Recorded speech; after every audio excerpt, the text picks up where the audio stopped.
In any city, any country, go to any hospital you can get yourself to. After approaching the front desk, simply state to the nurse with a warm smile, "I've come to see the holder of Concience." A long pause will develop as the nurse simply nods, with tears of regret drowning her eyes. Eventually, she will lead you down the hall to a plain-looking room that should be labeled in 111. If it is any other combination, run as fast as physically possible out of the building and do not look back. You must keep your eyes locked on the hospital entrance, for no one will stand in your path as long as you do not glance away from it. However, if the room is correct, consider yourself lucky and enter the room, closing the door gently behind you.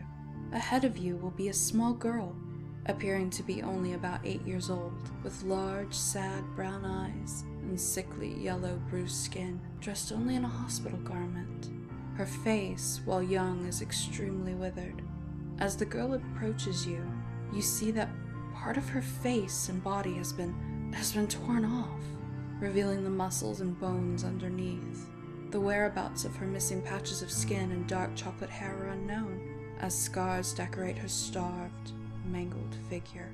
You see, however, that there are poorly sewn-on patches of mismatched skin, clumps of foreign hair attached to her skull, as if a poor attempt was made to hide her imperfections. She will begin to tell you the story of her sufferings, of why she was sent to the hospital long ago. Her story is filled with so much sorrow and pain that you wonder how someone so young has lived through so much.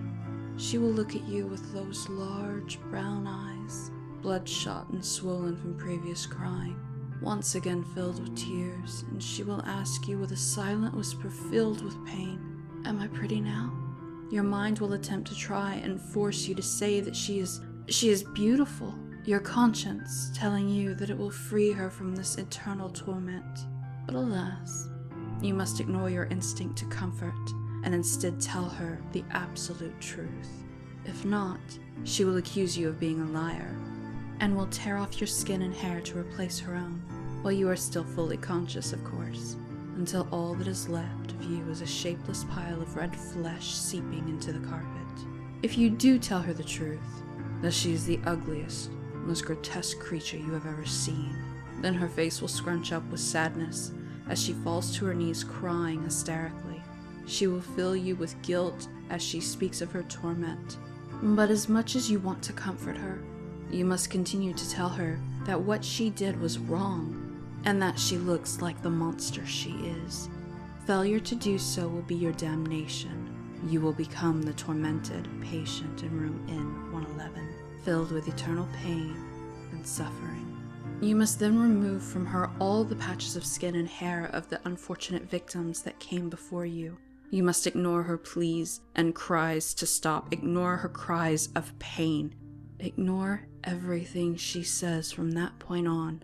After all the patches of skin and hair are removed, the crying young girl will stand to her feet, wiping away her tears, and with a soft smile, she will kindly thank you, and in her bloody hand give you a pure, white feathered pin. The feathered pin is object 321 of 538. Writing with this will reveal the true feelings of anyone whose name you know.